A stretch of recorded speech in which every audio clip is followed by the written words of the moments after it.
नमस्ते दोस्तों। कई लोगों की बगल में काफ़ी पसीना आता है और उसमें से बदबू भी आती है। आज हम इस विषय पर बात करेंगे कि ये क्यों होता है और इसका इलाज कैसे किया जाए। हमारे शरीर में पसीने के दो तरह के ग्लैंड होते हैं। एक तो जो पूरे शरीर पे होते हैं, जिसमें से पतला पानी के जैसा पसीना निकलता है। जब वो पसीना उड़ता है तो हमारे शरीर को ठंडक मिलती है। लेकिन हमारी बगल में और जांघों के बीच जहाँ पे बहुत बाल होते हैं, वहाँ पे जो पसीना निकलता है वो थोड़ा गाढ़ा होता है। लेकिन हमारा पसीना गाढ़ा हो या पतला, उसमें से बदबू कभी नहीं आती है।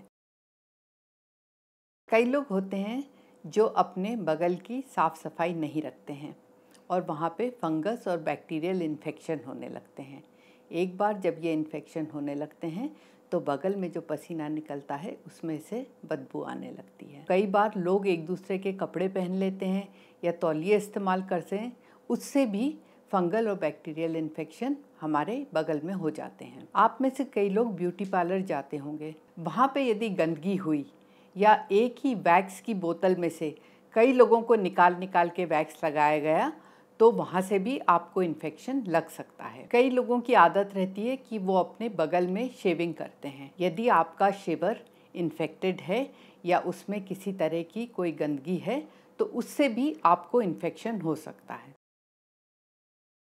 बगल में जो इन्फेक्शन होते हैं वो या तो फंगल इन्फेक्शन होते हैं या बैक्टीरियल इन्फेक्शन होते हैं या कई बार दोनों इन्फेक्शन एक साथ भी हो सकते हैं। अब मैं आपको बताऊंगी कि ये इन्फेक्शन दिखते कैसे हैं। फंगल इन्फेक्शन अक्सर गोलाई में होता है, लाल रंग का होता है और उसमें खुजली होती है। जबकि बैक्टीरियल इन्फेक्शन अक्सर बालों के अंदर होता है और वो पिंपल के समान दिखता है, जो कि सिर्फ लाल हो सकती हैं या उसमें थोड़ा बहुत पस भी हो सकता है। अब मैं आपको बताऊंगी कि आपको क्या क्या सावधानियां बरतनी चाहिए ताकि आपकी बगल में किसी तरह का इन्फेक्शन ना हो। सबसे पहले तो साफ़ सफाई रखनी पड़ेगी, जैसे रोज़ नहाना और साबुन लगा के अपने आर्मपिट्स को खूब अच्छी तरह से धोना। साबुन में मैं नीम का साबुन प्रेफर करती हूँ, क्योंकि नीम के साबुन में नेचुरल एंटीसेप्टिक क्वालिटीज़ रहती हैं जो फंगस और बैक्टीरिया को हमारे चमड़ी के ऊपर टिकने नहीं देता है। एक दूसरे के कपड़े नहीं पहनने चाहिए और एक दूसरे का तौलिया भी इस्तेमाल नहीं करना चाहिए। हमेशा सूती कपड़े पहने और ढीले कपड़े पहने। यदि आप बाहर जाते हैं तो अपने आर्मपिट्स में 1% कोट्राइमेज़ोल पाउडर ज़रूर लगा के निकलें ताकि फंगल इन्फेक्शन से बच सकें। यदि इसके बावजूद भी आपके पसीने से बदबू आती है, इसका मतलब आपको इन्फेक्शन हो सकता है। फंगल इन्फेक्शन के लिए कोट्राइमेज़ोल क्रीम या माइकोनाज़ोल क्रीम 2 बार दिन में लगाएं, 2 से 4 हफ्ते तक, या जब तक आपका प्रॉब्लम ठीक नहीं हो जाता। आप अपने बगल को 2% कीटाकोनाज़ोल लोशन से भी एक दिन छोड़ के एक दिन वॉश कर सकते हैं। उससे भी इन्फेक्शन ठीक होने में काफ़ी मदद आती है। बैक्टीरियल इन्फेक्शन में बगल में छोटे छोटे लाल लाल दाने हो सकते हैं या उसमें थोड़ा बहुत पस भी हो सकता है। इसके लिए आप क्लिंडेक जेल या एरिथ्रोमाइसिन जेल दिन में 2 बार लगाएं, जब तक कि आपका इन्फेक्शन ठीक ना हो जाए।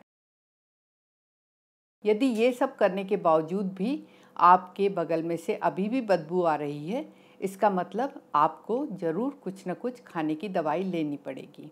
खाने की दवाइयों में एंटी फंगल ट्रीटमेंट या एंटीबैक्टीरियल ट्रीटमेंट आपको लेना पड़ेगा, जो आप अपने डॉक्टर से प्रिस्क्रिप्शन पे ले सकते हैं और उनकी गाइडेंस और सुपरविजन के अंडर आप पूरा कोर्स करें, आपका प्रॉब्लम ठीक हो जाएगा। दोस्तों, आशा है कि आपको मेरा वीडियो अच्छा लगा है।